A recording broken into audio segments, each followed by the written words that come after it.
Bismillahirrahmanirrahim. Assalamualaikum warahmatullahi wabarakatuh. Alhamdulillahi rabbil alamin.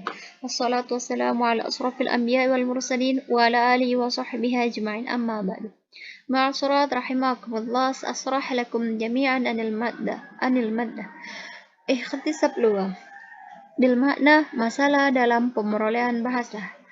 Nahnu min firqu sittah. Ana Fitreni Hamna wa Amira Nafisa, thumma Eli Yulia Sari, wa Dinda Pratiwi, wa Ernest Monica, wa Asril Astika Chandra, thumma Muhammad Bagas Dinata. Dosen pembimbing Al-Mukarramah Al-Mahbubah Al-Ustazah Fitri Hidayati MPD. Fi qismin ta'lim lughatil Arabiyyah Thalithah fil Jami'ah Islamiyah wal Hukumiyah Raden Fata Palembang. Thayyib. Masalah dalam pemerolehan bahasa atau ikhtisab lughah. Di sini pembahasannya ada 3. Yang pertama, pembahasan tentang pemerolehan bahasa. Apa itu pemerolehan bahasa? Dan yang kedua, hipotesis pemerolehan bahasa. Ada hipotesis morfologi dan lain-lain. Dan yang ketiga, pemerolehan dalam tutur bahasa. Oke, yang pertama, pemerolehan bahasa. Pemerolehan bahasa adalah proses yang berlangsung di dalam otak seorang anak ketika dia memperoleh bahasa pertama atau bahasa ibunya. Dalam pemerolehan bahasa terdapat 2 proses. Yang pertama apa? Yang pertama proses kompetensi dan yang kedua proses performansi. Apa itu kompetensi? Kompetensi ialah proses penguasaan tata bahasa yang berlangsung secara tidak disadari, tanpa dipelajari secara tidak disadari. Dan selanjutnya proses performansi. Nah, kalau ini terdiri dari dua buah proses, yaitu yang pertama pemahaman dan yang kedua proses penghasilan. Penghasilan apa? Penghasilan bunyi bahasa atau kalimat-kalimat. Baik, syukran katsiran ala ihtimam. Nastamir sahibi Amira Nafisa. Bismillahirrahmanirrahim. Baiklah, saya di sini akan melanjutkan pemaparan dari Saudari Hamna. Hipotesis pemerolehan bahasa. Hipotesis nurani. Hipotesis nurani terbagi menjadi 3, yaitu yang pertama, hipotesis tabula rasa. Yang kedua, hipotesis kemestaan kognitif. Dan yang ketiga, pemerolehan dalam tataran bahasa. Hipotesis nurani. Dalam pemerolehan bahasa, yang diperoleh anak adalah kompetensi performansi bahasa pertamanya. Kemudian karena tata bahasa terdiri dari komponen sintaksis 28 isbandi dan fonologi, dan di setiap komponen itu berupa rumus-rumus atau kaidah-kaidah, maka ketiga macam rumus inilah yang terlebih dahulu dikuasai anak dalam pemerolehan bahasa.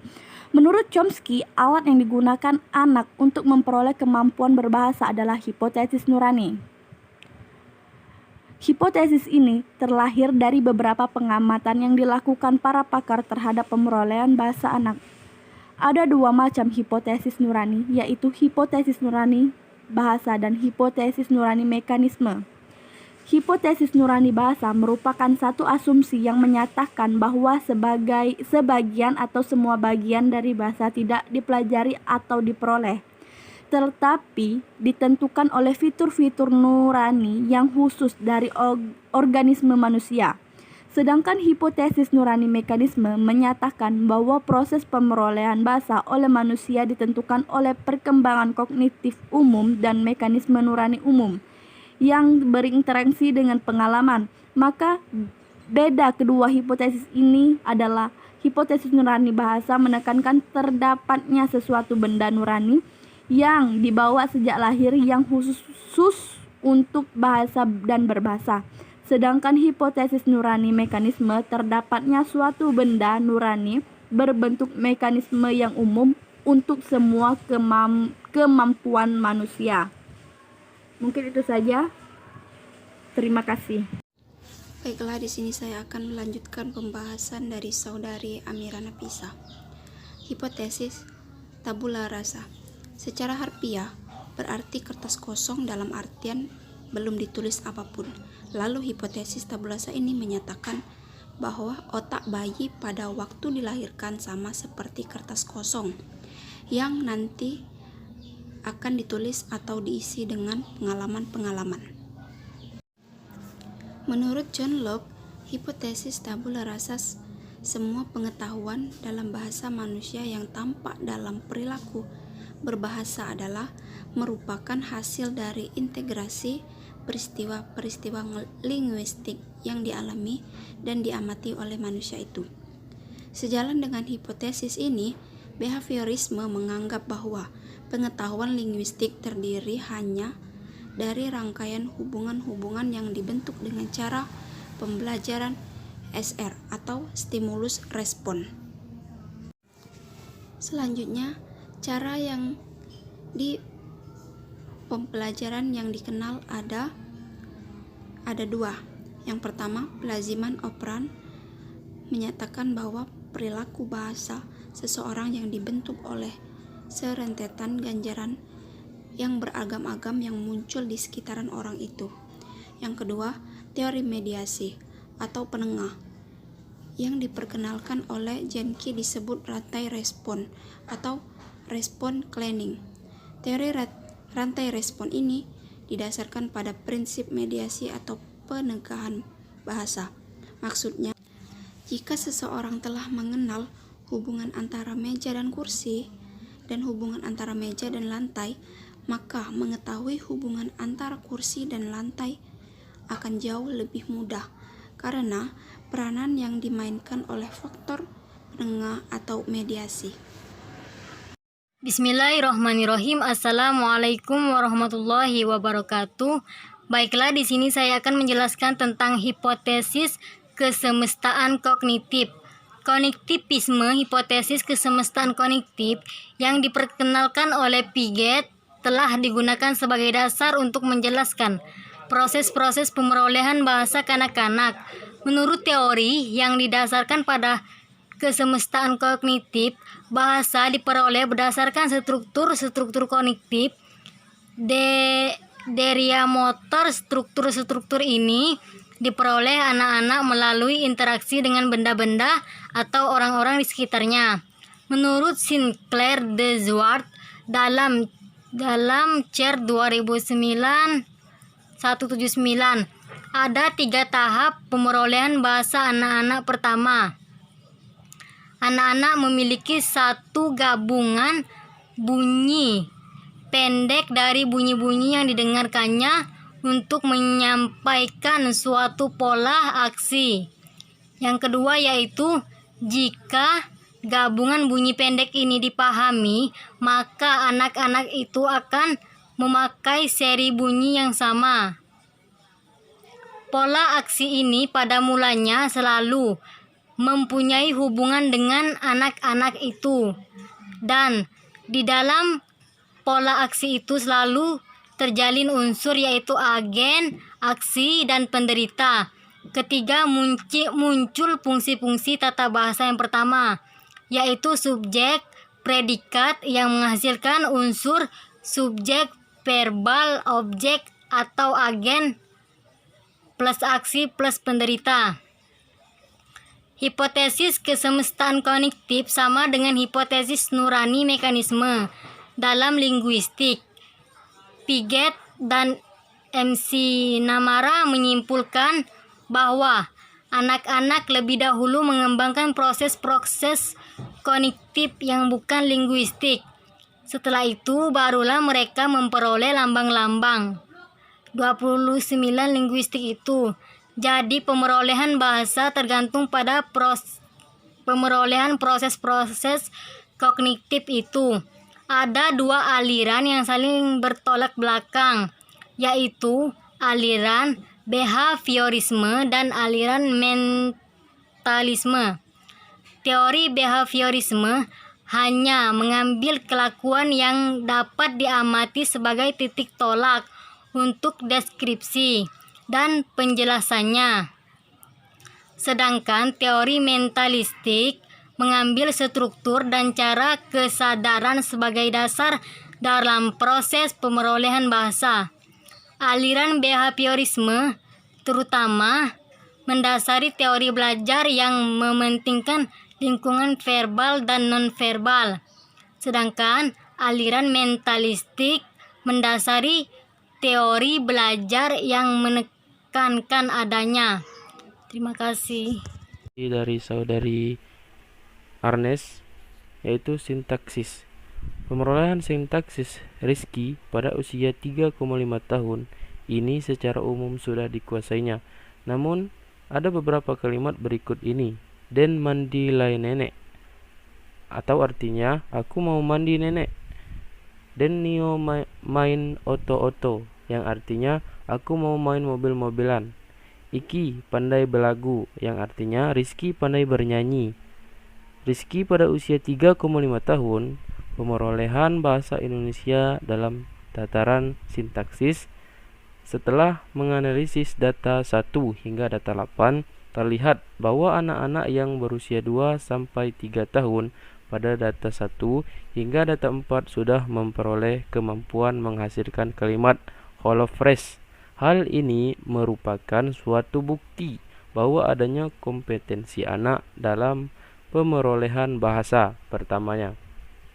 Setelah diperoleh walaupun masih dalam bentuk sederhana, pada anak yang berusia 4-5 tahun pada data 5-8 mulai menghasilkan kalimat-kalimat tunggal seperti berpola SPOK dan KS sesuai dengan pernyataan Darjowijojo bahwa pada pemerolehan sintaksis pada anak usia dini terdiri dari beberapa tahap, yaitu tahap yang dikenal juga dengan nama tahap 1. Tahap 1 kata ini berlangsung ketika anak berusia 12-18 bulan. Tahap 2 kata atau phrase yaitu tahap yang berlangsung ketika anak berusia 18-20 bulan. Terima kasih. Saya kembalikan kepada pemateri selanjutnya. Assalamualaikum warahmatullahi wabarakatuh. Baiklah, di sini saya akan melanjutkan materi yang sudah dibahas tadi oleh teman-teman sekalian. Di sini saya akan melanjutkan membahas tentang semantik. Apa sih itu semantik? Semantik adalah kajian tentang makna, yaitu makna kata, semantik leksikal, makna frasa, semantik frasa, dan makna kalimat, semantik sintaksis. Lalu di sini ada apa itu teori hipotesis fitur semantik menurut Clark. Itu teori ini menurut Clark yaitu anak-anak memperoleh arti kata dengan cara menguasai fitur semantik kata itu satu demi satu sampai semua fitur arti kata-kata yang terpisah. Anak-anak pun harus memperoleh kata-kata yang bergabung dalam medan makna. Lalu kemudian di sini ada teori hipotesis semantik yang tadi itu yang lanjutannya. Nah, di sini ada beberapa tahapan umur ya, khususnya itu umur 1 tahun hingga 1,6 tahun, yaitu tahap penyempitan makna kata. Dan di umur 1,6 sampai 2,6 tahun, itu adalah tahap pemanjangan berlebihan. Yang ini. Lalu kemudian umur 2,6 hingga umur 5, tahun, yaitu tahap medan makna semantik. Dan yang terakhir adalah umur 5 tahun sampai 7 tahun, yaitu pada tahap ini anak-anak telah mampu mengenal benda yang sama dengan sudut persepsi. Lalu kemudian hasil data 1-8 artian yang tadi penjelasan yang sebelumnya itu yaitu anak usia 2 tahun yaitu mulai menggunakan kata-kata tertentu berdasarkan kesamaan gerakan, ukuran, dan bentuk. Lalu anak usia 3 tahun yaitu yaitu dia mampu mengalami hal yang sama kayak umur 2 tahun tadi. Kemudian usia anak 4-5 tahun yaitu dia mulai mengetahui makna kata benda dan kata kerja walaupun masih terbolak-balik dalam menempatkannya sebagai kalimat seperti makannya udah yang seharusnya sudah makan. Itu sering terjadi pada anak usia 4-5 tahun. Kemudian anak yang berumur 2-4 tahun banyak menggunakan makna denotatif pada jawaban-jawaban yang dilontarkan, sedangkan pada nyanyian bermakna konotatif, walaupun ada beberapa jawaban yang mengandung makna konotatif. Kemudian yang terakhir yaitu anak yang berumur 5 tahun, seluruh jawabannya bermakna denotatif, hanya pada nyanyiannya bermakna konotatif. Nah, ini adalah kesimpulan hasil PowerPoint kita atau pada materi kita. Itu saya bacakan di sini. Pemorehan bahasa pertama terjadi di kehidupan awal seorang anak. Pemorehan bahasa pertama seorang anak sangat dipengaruhi oleh lingkungan keluarga di sekitar anak. Dalam hal nilai-nilai sosial budaya yang teranut pada bahasa akan terinternalisasi pada bawah sadar manusia. Kemudian sering berjalannya waktu dan pertumbuhan si anak, maka anak akan memperoleh bahasa selain bahasa yang diajarkan ibunya, baik bahasa kedua, ketiga, ataupun seterusnya. Tergantung dengan lingkungan sosial dan tingkat kognitif yang dimiliki oleh anak melalui proses pembelajaran. Bahasa pertama terkenal dengan pemerolehan bahasa, sedangkan dengan bahasa kedua berkenan dengan pembelajaran bahasa. Berdasarkan hal tersebut, dapat disimpulkan bahwa pemerolehan bahasa adalah proses-proses yang berlaku di dalam otak anak ketika memperoleh bahasa ibunya. Berdasarkan temuan tersebut, dapat disimpulkan bahwa anak-anak usia dini di desa Beraban, Kecamatan Kediri, Kabupaten Tabanan, sudah mampu memperoleh bahasa Indonesia dari segi fonologi, morfologi, sintaksis, dan semantik. Anak-anak tersebut memperoleh bahasa secara bertahap sesuai dengan usianya, dan sudah memiliki kemampuan untuk menghasilkan ujaran-ujaran yang sederhana sampai kompleks. Berdasarkan hasil penelitian ini, penulis menyarankan pertama bagi orang tua yang memiliki anak yang berumur usia dini hendaknya sering melibatkan anak-anak dalam berkomunikasi. Hal ini bertujuan agar anak-anak usia dini memperoleh kosakata lebih banyak dan bervariasi. Kedua, selain faktor internal, faktor eksternal juga mempengaruhi pemerolehan bahasa anak, sehingga anak-anak lebih sering berinteraksi di lingkungan sekitarnya. Ketiga, anak-anak usia dini sering menirukan apa yang dilihat dan didengarnya, sehingga keluarga atau guru PAUD hendaknya memberikan contoh yang baik dalam segi bahasa. Mungkin cukup sekian presentasi hari ini. Kurang lebih mohon maaf. Wassalamualaikum warahmatullahi wabarakatuh.